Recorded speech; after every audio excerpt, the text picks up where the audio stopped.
Hi, everyone, and welcome back to the competition studio at the Paderewski International Piano Competition. I'm Jared Dunn, and it is November 9th, and that means it's time to have our second guest. Joining me in the studio today is Dominic Cheli from Los Angeles. I'm thrilled that he's here. It's about 5:30 in the morning for him. So, Dominic, first of all, thank you very much for getting up that early just to be with us here. And welcome to the studio. Oh, it's my pleasure.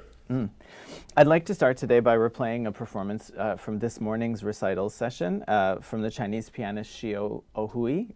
She played Schumann's Carnival, and I'd like us to hear the last minute and a half of her March of the Davisbündlers, because I thought her left-hand playing was particularly successful and interesting. So yeah, can we have first this performance from the morning of the Schumann Carnival?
And we're back. So Dominic, I'd like to tell everyone a little bit about you before we get started, and everyone's going to hear a little bit of your playing as well. Dominic Cheli, who is the live director of Tonebase Piano, he has performed recently Rachmaninoff First and Third piano concertos. Of course, we all know those are incredibly easy pieces and require almost nothing from the pianist, so congratulations to you on playing those. Dominic has won the Young Concert Artists Guild competition in New York City, and he's debuted at Disney Hall in Los Angeles, Carnegie Hall in New York. He has Naxos recordings. He teaches at the Colburn Community School, and we're here to talk about competitions and careers that happen as a result of them. And in connection with yesterday's interview with Ben Lawdy, the head of piano at Tonebase, Dominic, I'm particularly interested in hearing about how you became involved with Tonebase and what your work with Tonebase is. So before we jump into our interview, if it's okay with you, I'd love everyone to hear a recent performance that you recorded at, I believe it's the Tonebase studio in Los Angeles, of Rachmaninoff Third Piano Concerto, the cadenza of the first movement. Is that right? Yes, that's right. Rock 3, the Ossia cadenza. Great. Okay, so let's have that. We're going to hear now Dominic Cheli performing the Rachmaninoff Third Concerto, Ossia cadenza to the first movement.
Dominic, what a performance.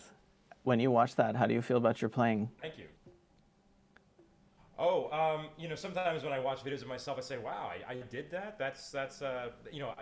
I do enjoy that video, and you put a lot of hard work, and sometimes it's good to just step back and see from an eagle's eye, your performance. And that's probably something that a lot of the competitors do post competition is step back and say, "Wow, I did that," and something to be proud of. How did the performances go? Oh, my performances, they went well. Thanks for asking. I played Rock 3 and Rock 1 a few days later. And it was just a really kind of a whirlwind tour with that. And then also a series of Beethoven sonatas, Opus 90, 101, and Hammerklavier, and then Liszt First Concerto following. It was basically 9 different programs in about 8 weeks. Oh my God. Music. That's an incredible amount of repertoire to carry around. And you also played at the Lincoln Center, right, with the Pegasus Ensemble? Yes, so Rachmaninoff's First Concerto, which might be my dearest Rachmaninoff concerto. I played at Lincoln Center, my debut at Alice Tully Hall. So That really must have been enjoyed very that. exciting for you. It was. It was definitely a memorable night. And speaking of debuting at the Lincoln Center, you studied in New York and you competed there. Can you tell us a bit about your competition experience? Yeah. So as a pianist, you have to start competing from a young age. For me, it was around the age of 10 or so, and I started doing my first competitions. And I've had my share of success, failure, confusion, chaos with with competitions. And the one thing that I of course always think about when it comes to competitions is just what's your goal for that competition? What are you trying to get out of it?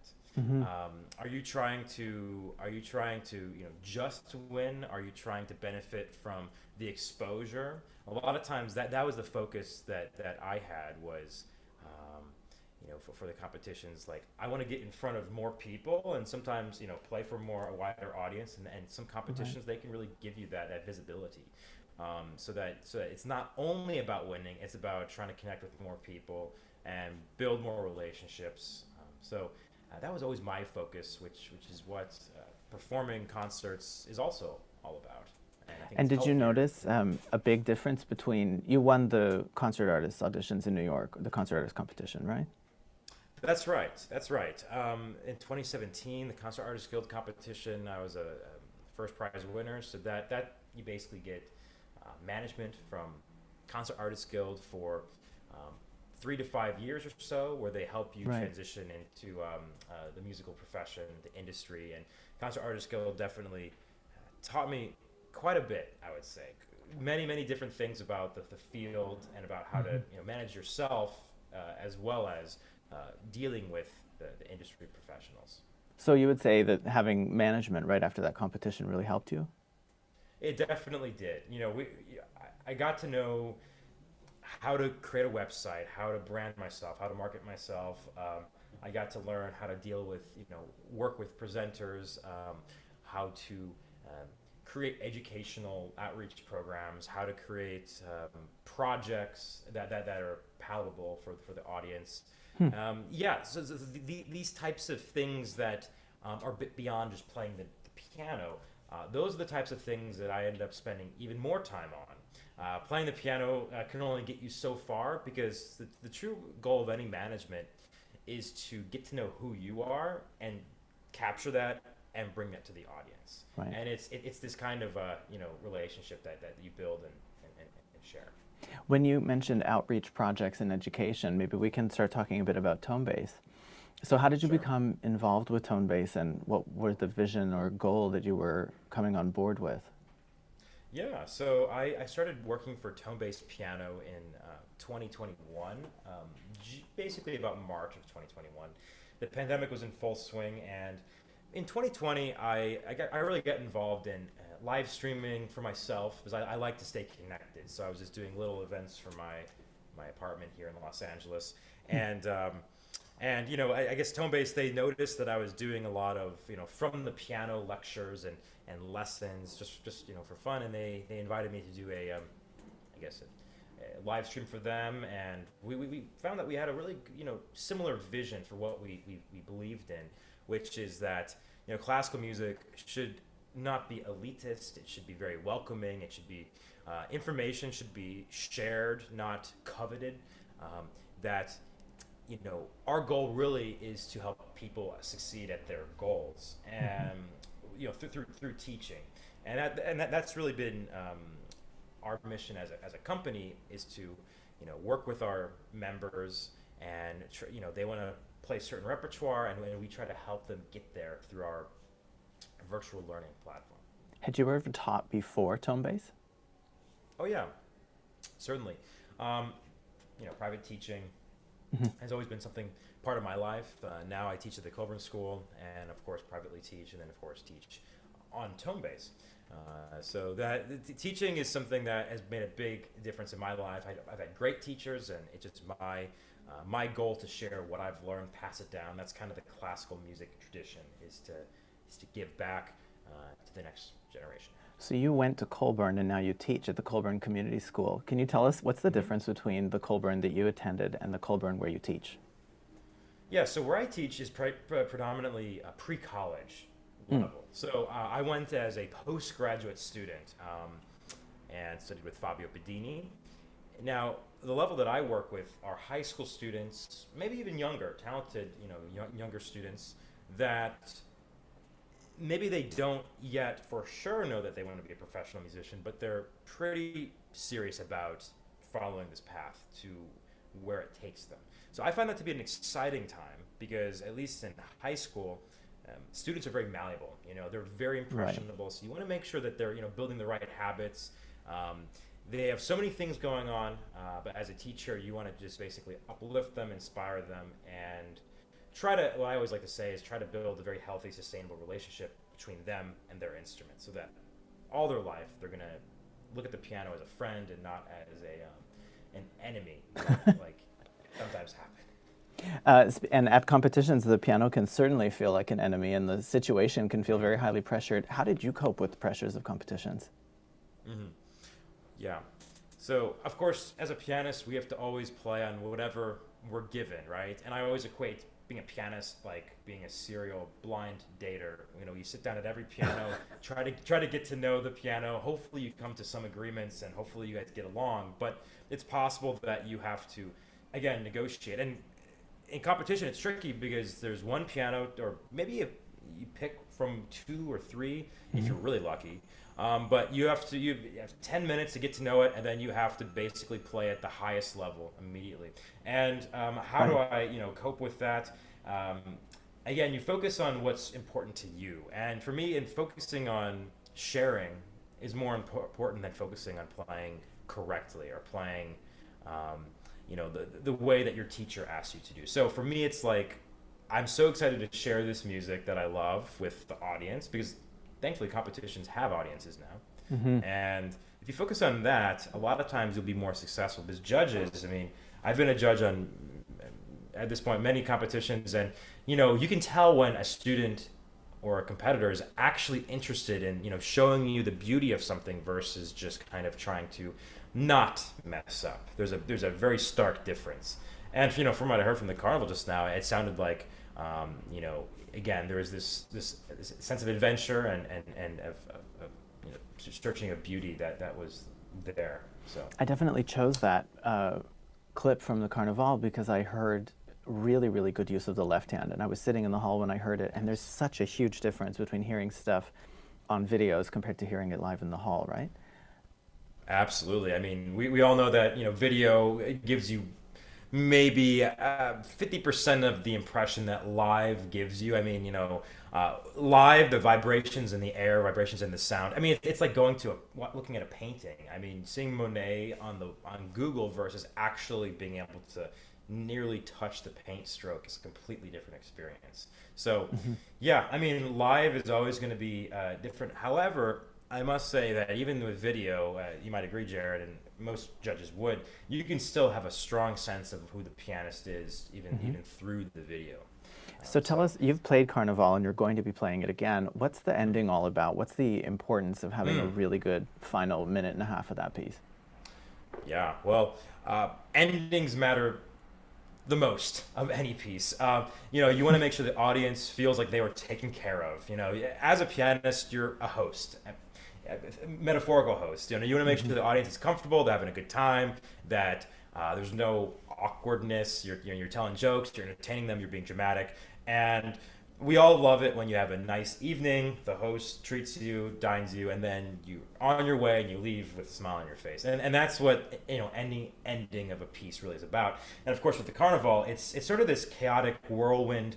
It's a march that begins, you know, rather nobly, and it becomes more and more and more chaotic. It's kind of like, you know, dancing the night away, so to speak, where as the hours tick by, people get more and more you know, fervent in their intoxication of the music and more, and finally Schumann just, you know, all hell breaks loose at the end. It's just A flat major chords, you know, basically just going everywhere. It's yeah, I mean, it should just feel like you're just, you know, spinning away, and that's what I heard. So stupid question maybe, but do you love performing this piece?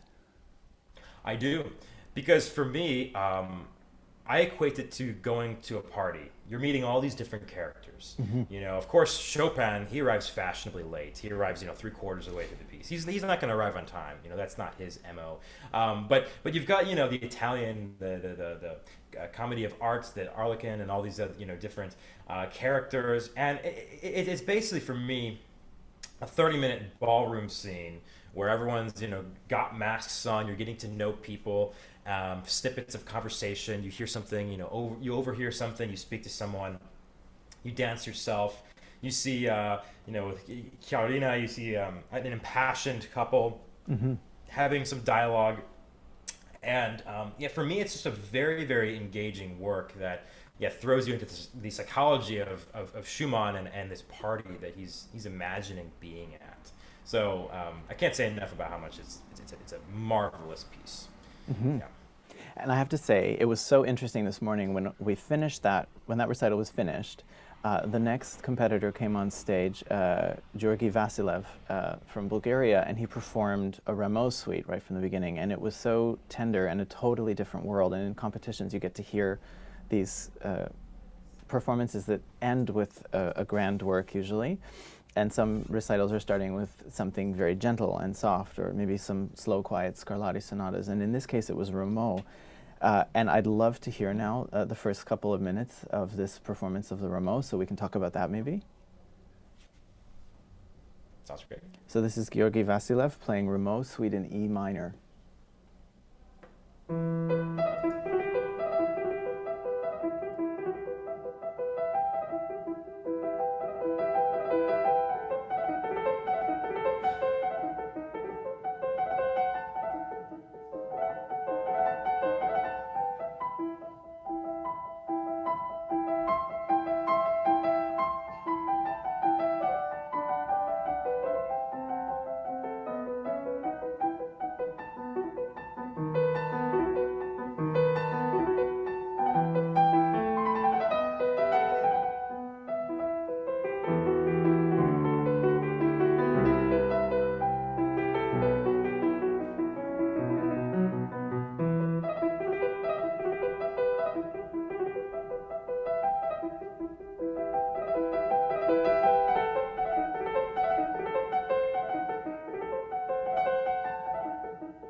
And finished.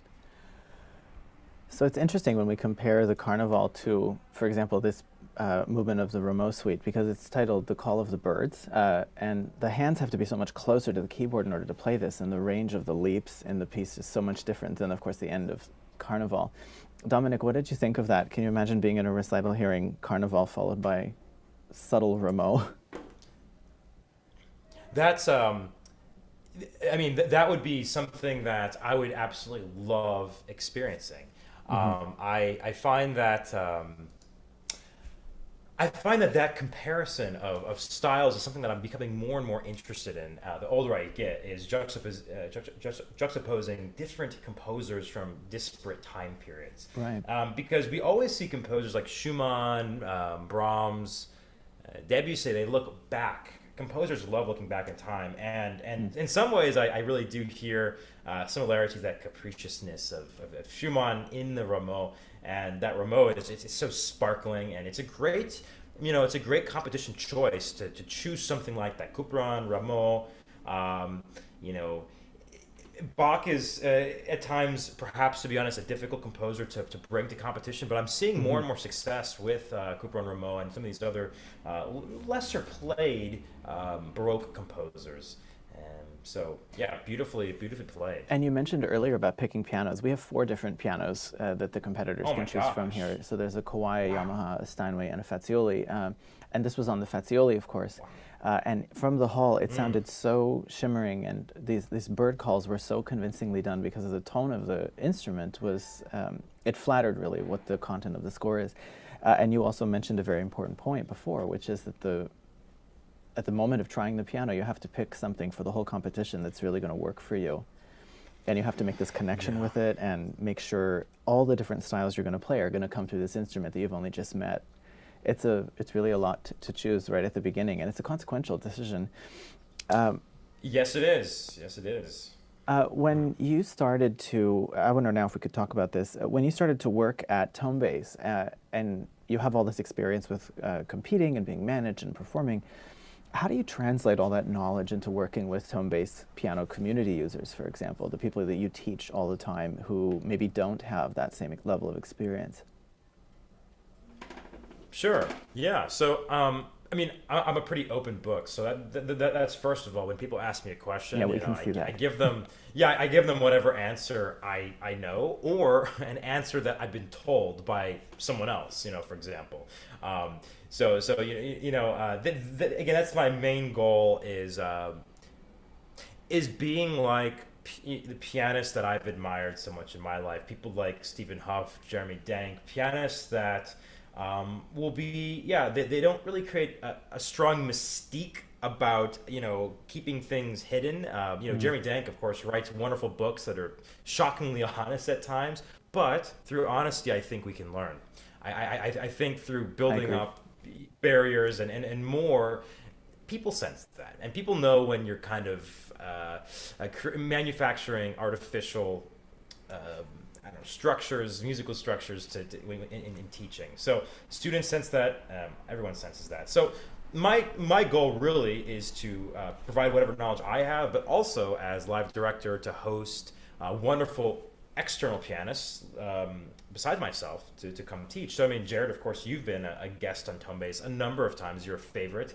You've taught mazurkas. You will be teaching Brahms later this month, I believe. So I just feel that at Tonebase we want to give our audience as much information as possible, so that they can make their own informed decisions. Because one way is not the right way, and to have lots of different things to think about is probably the most important opportunity for a young pianist. We were talking about this somewhat before with Ben, that Tonebase is a platform where people can, in one place, find a tremendous diversity of opinions about what music making is. And I love that through the live program, it's reaching out to communities and giving them an opportunity to subscribe to something that's basically like an online school, like a tutorial service where they can do master classes. And what types of workshops are you doing? Yeah, so of course we have our productions that are recorded and edited and presented, but the live component, workshops can range from me talking about my scale regimen, me talking about how to pick a piece, is it too hard for you, me talking about how to use an iPad, me talking about giving a masterclass, or providing an opportunity. One of our favorite things on Tonebase Piano is community concerts. So Zoom is a viable option, and we get a dozen of our members that have a camera just like this. We play for each other, and you get a little anxious, a little bit nervous, but you learn a lot from sharing. and you get to know each other. Again, very internationally speaking, we have people all over the world, and you get to build new friends. And if you have questions about repertoire, you can ask that. So really, we talk about anything, and if I don't know the answer, I'll find someone that does, and I'll bring them on. So it really comes down to that we're just trying to. So this is incredible because, like an international piano competition where people are coming from all over the world and jurors come from all over the world, and now we're doing this studio to talk to people all over the world. The whole idea is to connect different opinions, different interpretations, and different people, and that's exactly what Tonebase is doing too. It's probably really enriched your life. It has. One of my favorite things about Tonebase might actually come down to the community concerts. I mean, I love teaching and I love sharing, but I learned quite a bit from the members of Tonebase. When they're bringing repertoire that I don't always expect, or they're playing. You get to know someone so much better when they play for you. It's a different language, and it's a very intimate language.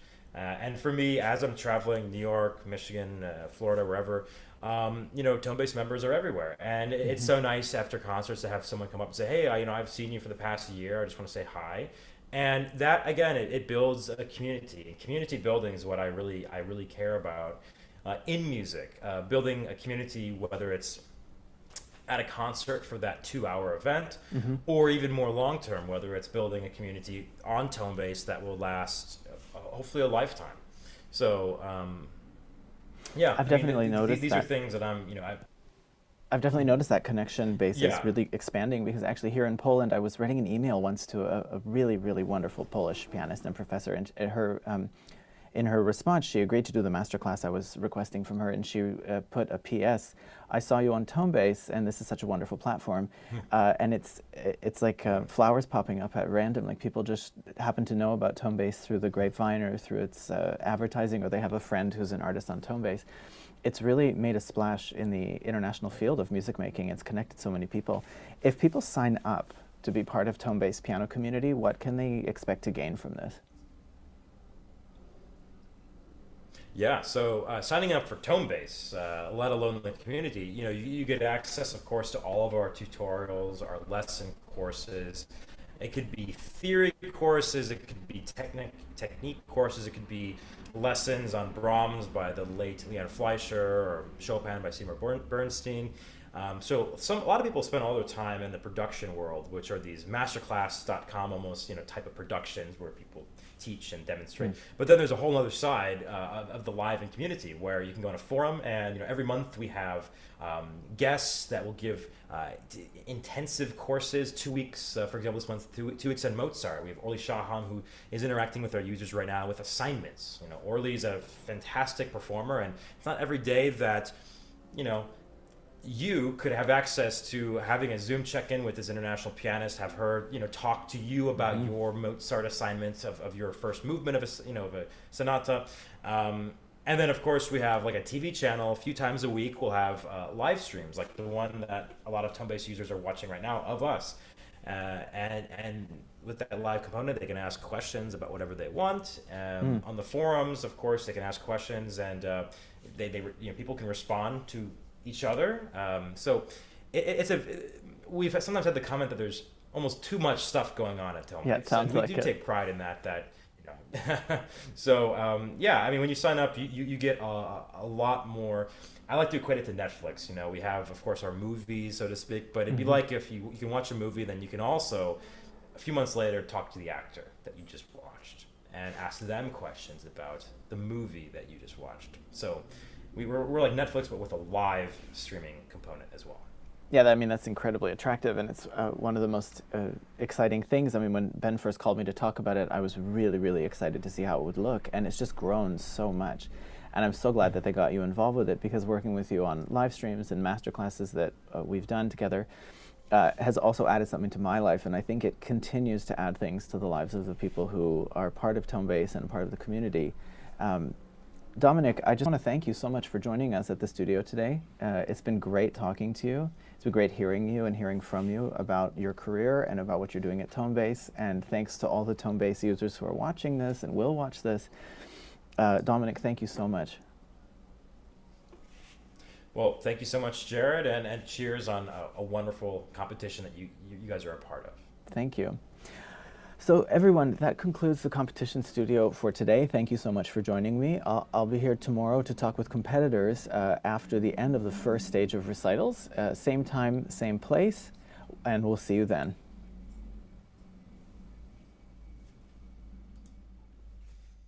Awesome.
The 12th International Paderewski Piano Competition in Bydgoszcz.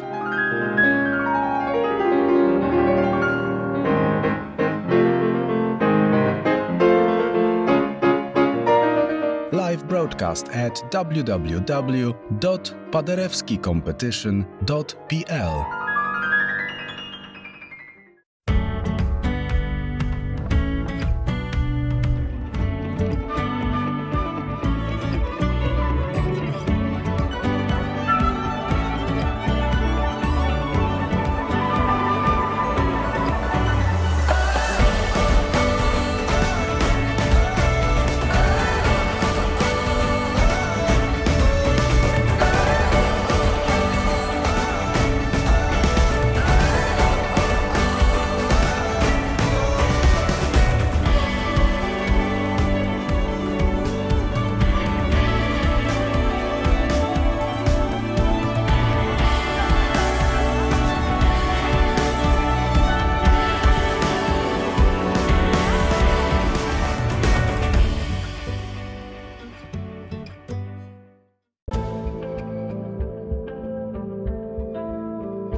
Są takie chwile w życiu, które zostają w pamięci.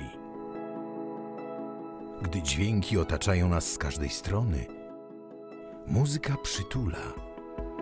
Too far gone to stay, said it anyway. Now these words forever free. Najważniejsze, by ten czas spędzać z kimś, kogo kochamy, lubimy, szanujemy, w miejscu, które jest dla nas czymś ważnym, do którego zawsze chcemy wracać. I hold on to you. Do you hold on to me? Try to give a little love to you, just enough to see us through. Now you're lost and broken.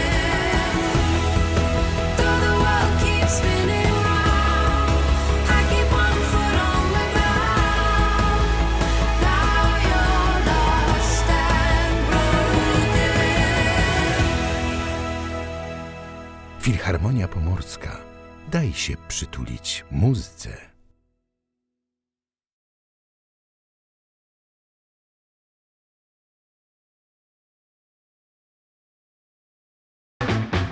Możesz budować formy na siłowni i grać niesamowite solówki. Możesz oddać się pasji gotowania i miksować ścieżki. Możesz pielęgnować swoje rośliny i dyrygować chórem. Możesz uwieczniać piękne momenty i występować na wielkich scenach. W Akademii Muzycznej w Bydgoszczy stawiamy na Twoją swobodę i rozwój, dlatego dołącz do nas i poczuj, że naprawdę możesz.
Bydgoszcz, the capital and the largest city of the Kujawian Pomeranian region. It is a city of two rivers, the Vistula, the Duda, and the historic Bydgoszcz Canal. Picturesquely located between forests, it was associated with water from the very beginning.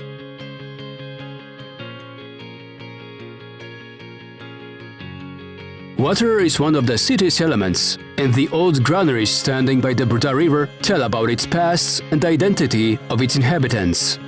A remarkable object on the map of Bydgoszcz is the 18th century Bydgoszcz Canal. It contributed to a rapid development of trade and industry, and it associated its residents with the traditions of the skippers and inland navigation forever. The canal, along with the Vistula and Duda River, is a part of the international E17 waterway connecting Western Europe with the historic Królewiec. The revitalized Roder's Mills on the Mill Island have become a place of cultural gatherings and concerts. The Mill Island itself is a vibrant heart of the city that offers world-class entertainment, not only in opera nova, but also in a picturesque natural setting on the stage built on the Duda embankment. The city can be explored by boats or by a solar boat. From the water level, we can see even more clearly how the past connects with the present and modernity. The living museum created on the renovated Lemara barge tells about the traditions of skippers.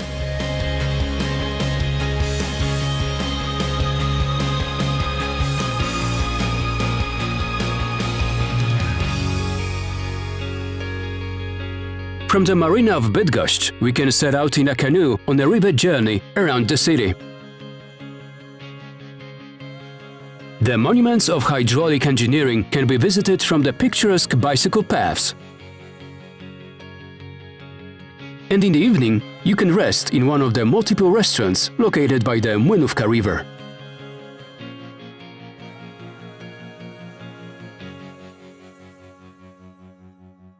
Come, see, feel it.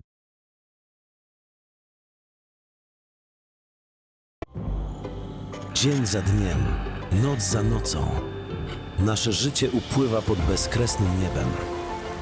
Marzymy o rzeczach wielkich, ale życzymy sobie rzeczy prostych. Myślami wybiegamy do przodu, ale jesteśmy świadomi, że życie toczy się tu i teraz. Spoglądamy w niebo z dobrego miejsca na ziemi. 時間と手間をかけ工芸品のように作られる茂河合グランドピアノ。フラッグシップとして成長した茂河合グランドピアノは変わらぬ情熱と魂によってさらなる高みを目指します。